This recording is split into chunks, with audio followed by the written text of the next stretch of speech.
Hey everyone, welcome back. Today is January 24th, and Baro is coming to the Larunda relay on Mercury. I'm a little bit late, jet-lagged coming back from travels yesterday, but here My we latest are. safari in the Let's go void see has what yielded Baro has to spectacular offer, finds. because surely it's going Unique to be something items for good the Tenno with of the Liches Distinction. coming soon, and it is a cosmetic.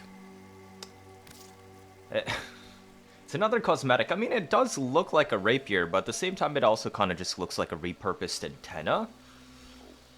Anyways, that's there in shop if you'd like to grab it this time. Prime Pressure Point, I'd strongly recommend picking this up. Most of the time for normal melee use, we have stuff like Condition Overload, but then we have throwable stuff like Quasis or like Wolf Sledge and whatnot. There are a decent bit of weapons in the game that just don't scale well with Condition Overload. Typically the non-normal swingy ones, but that's why you definitely still want this. This is skippable, you don't need it. Just get rid of it. Prime Flow, okay. If you have Archon Flow, it basically does the same thing. The thing to keep in mind is Archon Flow costs 16, this costs 14. Otherwise, effectively the same. Prime Flow is only obtainable from Baro or tradable from other players, whereas Archon Flow is farmable from the, oh my god, what is it called? I was going to call it Void Breakers. It's the new War Post content, where you're at the Drifters camp. So you can get Archon mods from there. Okay, Pyro Sugatra, that hangs off from your melee like that, as you can see. Prisma Dual Cleavers, pretty fun one. Good slash weight, like 80%. High crit, decent status chance, and decent crit chance. I'd recommend putting a ton of attack speed if you're going to use this, but otherwise, man, these put in work. Like, this is one of the better OG melees, and you still might enjoy it a fair bit. Do keep in mind the range is also very small, but range isn't a problem these days because, well, we got Prime Breach and melee influence. Or you can just go normal hack and slash build. Okay, so we've got the Prisma Grak these days.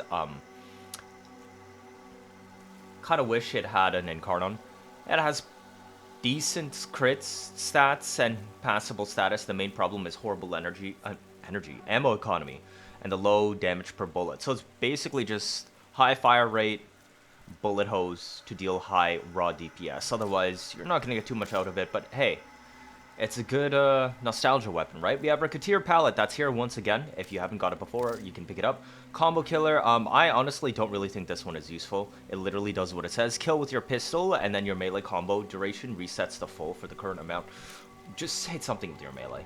Okay, we've got our entire Katir collection of armor pieces. I personally prefer the Katir Foros over this one. But these are still interesting. Project a couple of stuff, pretty blocky, but have these extra diamond protrusions and patterns on them that might distract from what you exactly want out of the fashion. Gatir Sugatra, which I don't. Oh, okay, you can see it. It's just there. Very, very plain. Personally, I like the Pyro one more. We have a Katir solo earpiece. It's hard to see, but it's literally just a big earring at the bottom of your ear right there. We've got our Quanta Aufis skin. If you'd like something a little bit more camo pattern, it is available in the shop right now. Ignis Wraith, relic of the old times. Still decent and usable these days, but I wouldn't really say it's anything special. You might get some funny shenanigans, actually, if you run a grouping build with this status and just go pure blast, because it's already innate heat, so you only need one mod, and as we know, blast does not scale with elemental percent equipped on the weapon.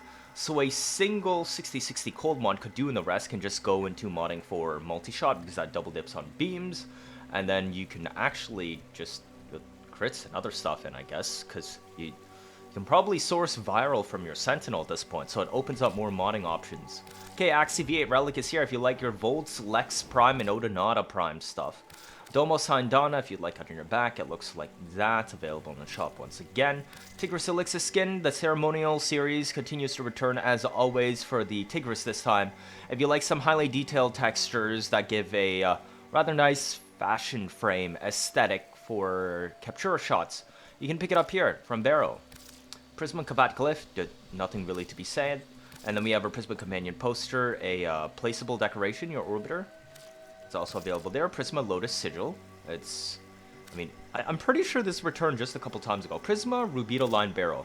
If you play Archwing content, this is a mandatory mod. There is basically no replacement. Gun Seal doesn't exist for Archguns, and Archguns already barely take buffs to begin with. So you definitely want to pick this one up. Deimos Lobostracid Prex. We've got a poster card there. And then a Tenukai Longsword skin. This came from 2023. Tenocon. So basically the only way to get it, if you haven't been picking it up, is from Baro. So you haven't gotten it yet, now's your chance. We got another poster, Don't Be Afraid, from Era. And then Ultra Sentinel skin. If you want it to look like one of those shield bot drones from the Void Tower tile set, then you can equip this on your Sentinel. And then we have our mop bucket that came out when... I don't remember when this came out. It was a free promo item with a code, with a certain update way back. Okay, and then we have all of our emblem skins for our shoulders for all of the Lunar New Year related ones. Where is this one supposed to be? Oh, it's a sigil. So it'd be on your chest, but it's blocked right now. Okay, and then we have our emblems for the shoulders, as you can see, and... Isn't this supposed to be a rabbit? But it's still showing it... Okay, I don't know what's going on there. Just be careful on what you're actually buying, because you might have to submit bug report. Yeah, that one shows up fine. So it's just the rabbit that seems to be bugged. And then the sigil on the chest, too, as well. Sense of Naru's Blueprint, as always, if you haven't done his quest yet. And then Fate Path Ephemera, also, as always. Of course, if you show up with Inaros Prime, you'll have the Lost Signal Escort mission item you can buy from Baro for him, to protect him. Anyways, we're waiting for Coda Liches, so that'll be it from this one. Like and subscribe is a long way helping out the channel, and I'll see you all next time.